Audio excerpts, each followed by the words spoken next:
Dans votre analyse, vous faites un premier constat. Nous vivons une régression religieuse, vous dites, qui touche en particulier la chrétienté en Europe, en Occident. Et cette situation, et c'est ça qui est intéressant, parce que le constat, bon, d'autres le font, mais vous vous dites, ben voilà, cette situation a créé un vide et ça a permis l'éclosion, le développement de nouvelles religions. Et la première religion, elle porte par exemple sur l'origine anthropologique du réchauffement climatique. Une religion. Alors c'est quelque chose auquel il faut croire et de plus en plus c'est souligné, c'est rappelé, c'est multiplié. On vous donne les solutions, on vous dit qu'il faut passer à la voiture électrique, on vous fait des tas de leçons, on vous empoisonne la vie. Et si vous n'y croyez pas, on vous dit que vous allez donc bientôt mourir parce que vous serez submergé par la montée de la mer, vous verrez les glaciers qui tomberont, vous verrez le pôle sud qui va fondre, le pôle nord ça a déjà commencé, etc.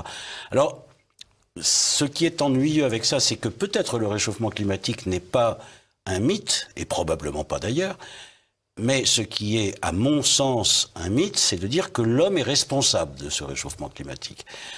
Et l'homme, on l'accuse. Et cette religion nouvelle, c'est une religion où l'homme est mis en accusation. Il a tort, il pollue, il est méchant, et ça provoque donc chez l'homme un sentiment de culpabilité épouvantable qui le met à la merci de ceux qui veulent lui donner les solutions toutes faites.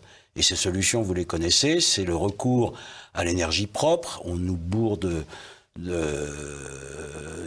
cellules photovoltaïques, de champs comment on appelle ça, les éoliennes. Voilà, les éoliennes. Sans tenir compte du tout du fait que ces éoliennes, avec leurs infrasons, sont toxiques pour l'homme, provoquent des effets secondaires réels. L'infrason n'est pas bon, et sur l'homme et sur l'animal d'ailleurs. Et donc tout cela nous conduit à des absurdités. La France se recouvre, perd son sens, se recouvre donc d'éoliennes et de cellules photovoltaïques, jusqu'au, vous vous souvenez sans doute, les écologistes qui, dans la région des Landes, avaient voulu raser une forêt de pins pour y mettre des cellules photovoltaïques. On en arrive à ces absurdités-là. Donc, voilà ce à quoi nous conduit cette nouvelle religion de l'homme coupable. À chaque fois que vous regardez de près ces notions climatiques ou sanitaires, vous aboutissez à une conclusion, une première conclusion d'ailleurs. Globalement, s'établit une autre religion qui est celle de la terreur dans laquelle on enferme l'ensemble des populations du monde entier. Alors, ça c'est un fait. C'est la religion de la terreur. Quand vous voulez dominer, et c'est Machiavel qui l'a dit, et je mets en exergue du bouquin, si on veut dominer un peuple, il faut qu'il ait peur. Et pour nous faire peur, et vous avez pu voir d'ailleurs, petite incidente sur l'aspect de la pandémie, nous avons tous eu très peur, car nous avons tous eu à la télévision le nombre de morts quotidiens pendant des mois. Il y avait un monsieur qui venait nous dire tous les soirs, voilà, il y a tant de morts. Et donc nous étions convaincus que nous allions mourir. Ou plutôt que nous risquions la mort. Et cette terreur... Vous allez tous mourir si vous n'obéissez pas. Si on n'obéissait pas. Et il fallait donc prendre la solution qui était recommandée, c'est-à-dire le vaccin. Il fallait croire.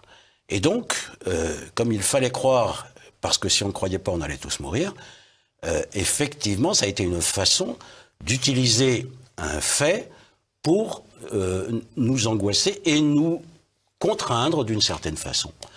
Et c'est la même chose pour le climat. Si on ne croit pas, on va tous mourir. Mais le climat, ça a plus touché, c'est intéressant, les jeunes, parce que c'est pas immédiat. La Terre se réchauffe, et dans 20 ans, dans 30 ans, dans 40 ans, nous aurons un niveau d'océan qui va être absolument démentiel. On a prévu, enfin certains ont prévu, des augmentations du niveau de la mer de 6 mètres, ce qui est complètement délirant. Mais ça fait peur à nos enfants et à nos petits-enfants. Et puis comme qui nous en tiennent responsables. Et qui nous en tiennent responsables, bien sûr. Parce que vous n'avez pas cru, vous avez fait n'importe quoi. vous êtes méchant, vous êtes mauvais. Et ça, c'est extraordinaire aussi. C'est une façon de couper les relations entre les générations. Et donc couper aussi tout ce que nous avons eu à cœur d'enseigner à nos enfants, parce que nous l'avions reçu. Mais désormais, les choses se coupent et se scindent, et il y a une certaine révolte contre les parents de la part des enfants, ou contre les grands-parents de la part des enfants.